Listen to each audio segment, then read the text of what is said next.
Olá! Começa agora a TV Novo Eleitoral, o seu canal de informação sobre direito eleitoral e direito partidário. A TV Novo Eleitoral foi ao Fórum Celina Guimarães Viana e conversou sobre o funcionamento e trabalho de fiscalização da Justiça Eleitoral com Luiz Sérgio Monte Pires, que é chefe de cartório eleitoral do TRE-RN e responsável pela 33ª Zona Eleitoral em Mossoró.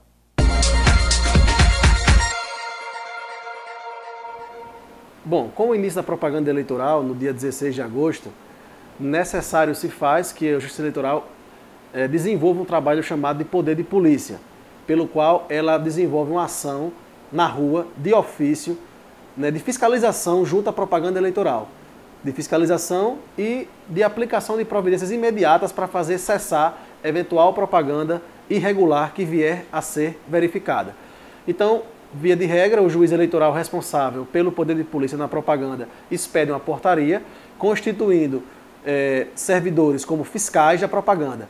E aí fica competindo a essa comissão de fiscais, geralmente 3, 4 ou 5 servidores, o trabalho de ir nas ruas mesmos, em todos os locais, em busca mesmo de propagandas irregulares, eventualmente afixadas em locais proibidos.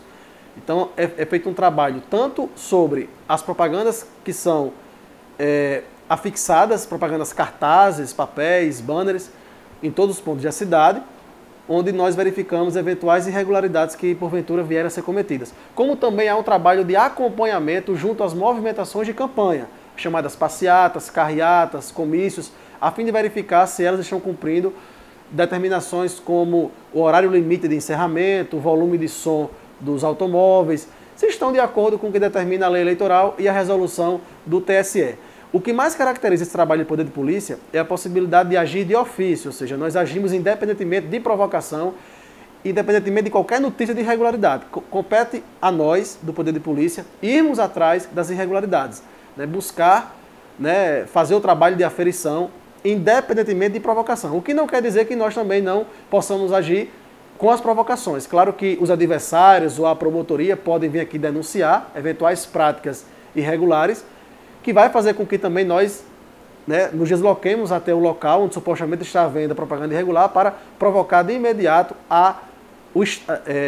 providenciar a extinção daquele ato, promovendo a retirada, se for o caso, daquela propaganda que está equivocadamente afixada, removendo eventuais carros de som, se for o caso, que estiverem em desacordo com a legislação, tomando as providências para fazer cessar a propaganda. O mais importante quando nós agimos é fazer cessar a irregularidade. Mais do que propriamente a autuação para fins de aplicação de multa, o que nos interessa mais é fazer cessar, fazer estancar aquela propaganda irregular.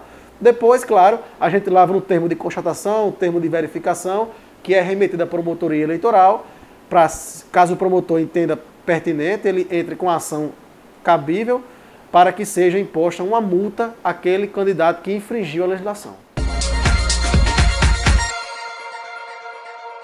Há vários tipos de infrações previstas na legislação eleitoral. Essas multas elas variam desde o valor de R$2, R$3.000 até mais de R$20.000, a depender da natureza da infração, da gravidade, das condições econômicas do agente que infringiu. Então são variadas multas que são previstas na legislação, cada caso é um caso.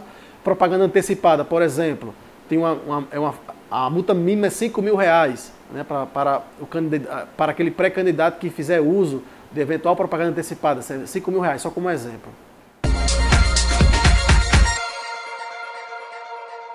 Com a mini-reforma da Lei Eleitoral de 2015, eu diria que foram 3 as principais reformas que serão sentidas agora no período da propaganda. Essas 3 são, principalmente, a questão da proibição das pinturas em muro, propaganda tradicionalíssima que sempre se utilizou no Brasil, elas estão proibidas a partir dessa eleição. Então, pinturas em muro não estão mais permitidas. Também não estão mais permitidas o envelopamento de veículos.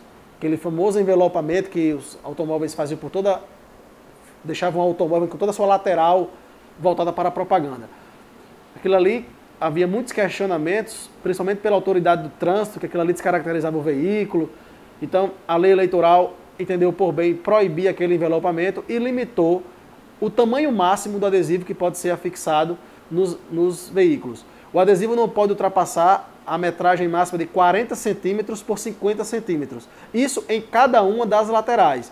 Porque o que interessa para a lei eleitoral é o campo de visão do eleitor. Então, se o eleitor está olhando para a lateral esquerda, naquele campo de visão ele só pode ver aquela propaganda 40 por 50 centímetros. Pelo outro lado, lateral oposta, um outro eleitor pode ver um outro adesivo de 40 por 50 centímetros.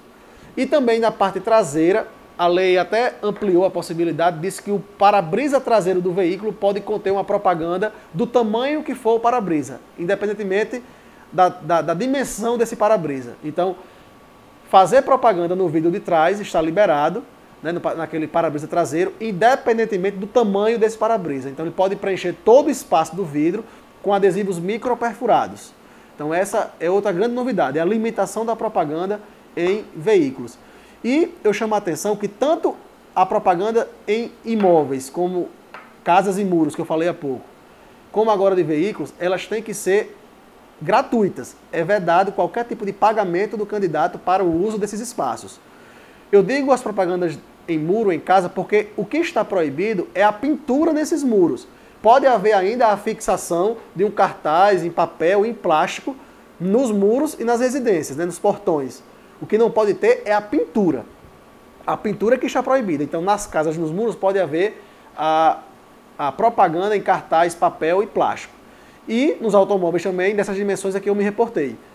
E nesses dois casos, o que a legislação veda é que tenha algum tipo de pagamento por esse espaço. Essas propagandas têm que... A sua principal característica é que ela representa a manifestação espontânea do eleitor. O eleitor, proprietário ou morador daquela casa ou o proprietário do automóvel, eles não podem ser pagos pelo candidato para que ceda o espaço. Então, são duas grandes novidades. E a terceira é o que diz respeito à proibição dos cavaletes. Os cavaletes foram uma verdadeira febre em 2012. Aqui em Mossoró, principalmente, nós vimos espalhado por todos os 4 cantos da cidade, todos os canteiros. Causaram muitos problemas no que diz respeito à fluidez do trânsito. Acidentes foram registrados, né? Casos de moto atropelando pedestres, sob a alegação de que o pedestre estava encoberto pela placa. Então, assim, foram vários casos. Há casos em que o vento mesmo derrubava os cavaletes para a pista de rolamento, causando acidentes. Então, o legislador achou por bem proibir os cavaletes. Então, no que diz respeito à propaganda eleitoral desse período mesmo, próprio da propaganda eleitoral, eu diria que as 3 grandes novidades foram essas. O fim da pintura em muro, a restrição da propaganda em veículos e o fim dos chamados cavaletes, que tanto foram usados em 2012 e 2014.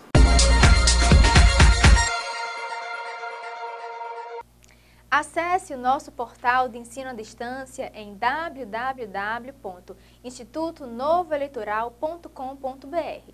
Tem também o nosso portal de conteúdo em www.novoeleitoral.com. Inscreva-se no nosso canal. Até a próxima!